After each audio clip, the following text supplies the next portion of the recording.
उपराष्ट्रपतीपदाची निवडणूक होती। या निवडणुकीमध्ये अखेरीस भाजप आणि अलायन्सचे जे उमेदवार होते CP राधाकृष्णन यांचा जवळपास 452 मतं घेऊन त्यांचा विजय झालेला आहे आणि ते आता नवीन देशाचे उपराष्ट्रपती म्हणून झालेले आहेत। या सगळ्या निवडणुकीकडे कसं का बघता, कारण की या सगळ्या निवडणूक प्रक्रियेत तुम्ही देखील एक महत्त्वाची भूमिका बजावता। उपराष्ट्रपती पदाचे NDAचे उमेदवार राधाकृष्णन यांचा प्रचंड बहुमताने विजय झाल्याबद्दल सुरुवातीला मी त्यांचे राष्ट्रवादी काँग्रेस पक्षाच्या वतीने मनपूर्वक हार्दिक नूतन उपराष्ट्रपती महोदयांचे अभिनंदन करतो। देशाचे पंतप्रधान नरेंद्र मोदी साहेब यांच्या नेतृत्वाखाली NDAने अत्यंत उत्तम पद्धतीने व्यूहरचना केली। ही निवडणूक प्रचंड चुरशीची होईल असा आभास नेहमीप्रमाणे तथाकथित विरोधकांनी त्या ठिकाणी इंडिया आघाडीने केला होता, परंतु आपण पाहिलं तर NDAच्या संख्याबळापेक्षा कितीतरी अधिक मताने त्या ठिकाणी आमच्या यशस्वी उमेदवारांना मतदान त्या ठिकाणी झालेलं आहे। याचा अर्थ आहे काही देशातल्या जनतेला, देशांतील वेगवेगळ्या राज्यांतील इतर राजकीय पक्षांनासुद्धा मोदी साहेब देशाचं नेतृत्व यशस्वीपणाने करू शकतात याच्याबद्दलचा एक तऱ्हेचा विश्वास या निवडणुकीच्या माध्यमातून त्या ठिकाणी व्यक्त झालेला आहे। सर, या निवडणुकीत महाविकास आघाडीची 7 मतं फुटल्याची चर्चा सुरू झाली। असं ती चर्चा सतत चालू राहील। कशी फुटली, कोणाची फुटली यावरती चर्चा करण्यापेक्षा अधिक मतं त्या ठिकाणी मिळवण्यामध्ये NDA यशस्वी झालं। मी सांगितलं की मोदी साहेबांच्या नेतृत्वाखाली अतिशय योग्य पद्धतीने व्यूहरचना करण्यामध्ये आली। आदरणीय अमित शाह असतील, नड्डाजी असतील, राजनाथ सिंगजी असतील, आमचे संसदीय कार्यमंत्री असतील आणि NDAचे सर्व घटक पक्षाचे नेतृत्व करणारे सर्व सहकारी असतील, राष्ट्रवादी काँग्रेस पक्षाने सुद्धा अजितदादा प्रफुल्लभाईंच्या नेतृत्वाखाली जी काय भूमिका बजावायची होती ती योग्य पद्धतीने त्या ठिकाणी बजावली। इतरही देशांतील NDAचे घटक पक्ष आहेत त्यांची सुद्धा मदत अतिशय उत्तम पद्धतीने झाली। परंतु संजय राऊत यांनी भूमिका मांडताना सांगितलेलं होतं की या सगळ्या निवडणुकीमध्ये सायलेंट पद्धतीने कुठेतरी मतदान होईल आणि त्याचा रिझल्ट तुम्हाला निवडणुकीत पाहायला मिळेल असं सांगितलेलं होतं, परंतु इथे मात्र निवडणुकीचे निकालच वेगळे आले, उलट महाविकास आघाडीचीच मतं फुटली। खरं आहे, कारण विधानसभेच्या निवडणुकीमध्ये बसलेल्या दारुण पराजयाच्या धक्क्यातून न सावरलेली महाविकास आघाडी आताच्या निकालाने सुद्धा अधिक त्यांना धक्का त्या ठिकाणी राजकीय दृष्ट्या निश्चितच बसलेला आहे।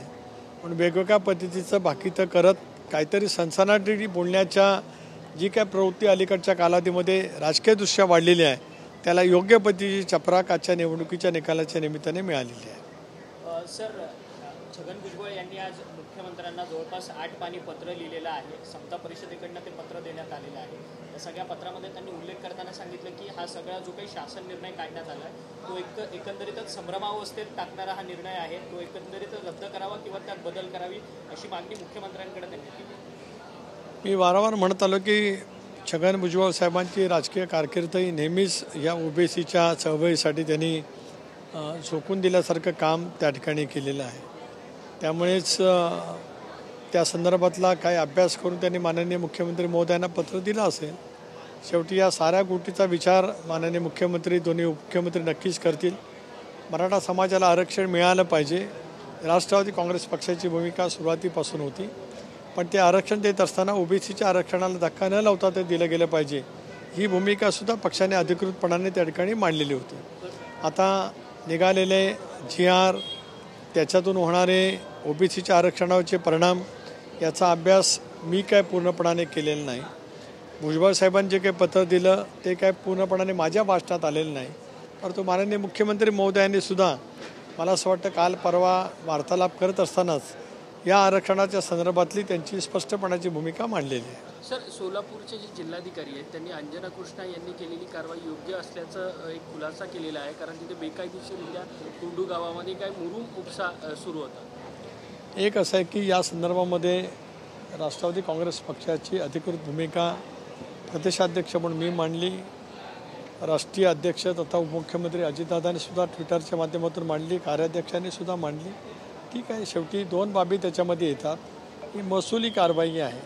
अनेक वेळेला पाणंद रस्ते किंवा इतर काय करत असतानाच राज्य सरकारने सुद्धा परवानगी दिलेली आहे की एखाद्या शेतातली गाळ काढत असेल तर तो त्याला दुसरीकडे नेता येऊ शकतो, परवानगी घ्यावी लागत असते। जिल्हाधिकाऱ्यांचा अहवाल मी काय त्या ठिकाणी पाहिलेला नाही किंवा वस्तुस्थिती काय जाणून घेतलेली नाही। पण या दोन गोष्टी भिन्न आहेत. एकतर उपमुख्यमंत्री म्हणून दादांचा झालेला उपाध्यक्षांचा जवळचा संवाद हा एक भाग, आणि त्या ठिकाणचं जे काही मुरुम काढण्याचा भाग होता रस्त्याच्या कामासाठी, सार्वजनिक हितासाठी, तो भाग वेगवेगळा आहे. शेवटी महसूल अधिकाऱ्यांनी जो काय अहवाल दिला असेल त्याचाही त्या ठिकाणी काय आम्हाला वागण्याचं काही कारण नाही. सर, आरक्षण दिलं नाही तर मुंबई असा पक्षातल्या काही आमदारांकडूनच मात्र या सगळ्या संदर्भात पत्र लिहिली गेली थेट केंद्रीय लोकसेवा आयोगाला की सगळी प्रमाणपत्र म्हणजे तपासून घ्यावी अंजना कृष्णाची. ती काय पक्षाची अधिकृत भूमिका होती की काय? मी कालच दिल्लीच्या पत्रकार परिषदेमध्ये स्पष्ट केलं, पक्षाची ती अधिकृत भूमिका नव्हती. संबंधित आमदारांनी सुद्धा त्या संदर्भातला खुलासा केला की त्यांची ती व्यक्तिगत भूमिका त्या ठिकाणी होती. तर मला असं वाटतं की त्या विषयावरती पडदा पडलेला आहे. सर, आरक्षण दिलं नाही तर आता उपोषण नाही तर मुंबईकरांचा भाजीपाला आणि दूध बंद करू अशी जरांगे पाटलांनी घोषणा केली. जरांगे पाटलांनी मराठा समाजाच्या आरक्षणाच्या बाबतीमध्ये सुद्धा गेले 2, 2.5, 3 वर्ष एक चळवळ उभी केलेली आहे. स्वाभाविकपणाने त्यांच्या भावना ते त्यांच्या पद्धतीने मांडत असतात. सरकारने सुद्धा त्यांनी मांडलेल्या भूमिकेचा आदर करत वेळोवेळी या आरक्षणाच्या संदर्भामध्ये प्रतिसाद त्या ठिकाणी दिलेला आहे. शेवटी या संदर्भामध्ये सुद्धा समन्वयाची भूमिका सरकारच्याकडनं नक्की होईल.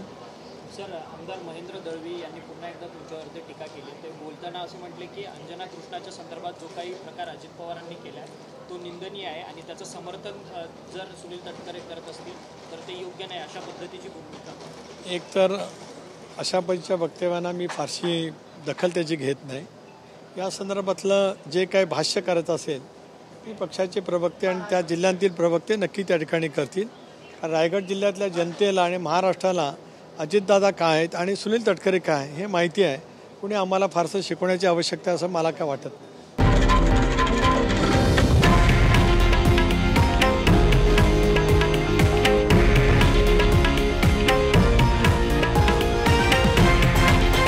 हे आहे देशातील नंबर 1 न्यूज नेटवर्क आणि आपण पाहत आहात TV9 मराठी, एकमेव.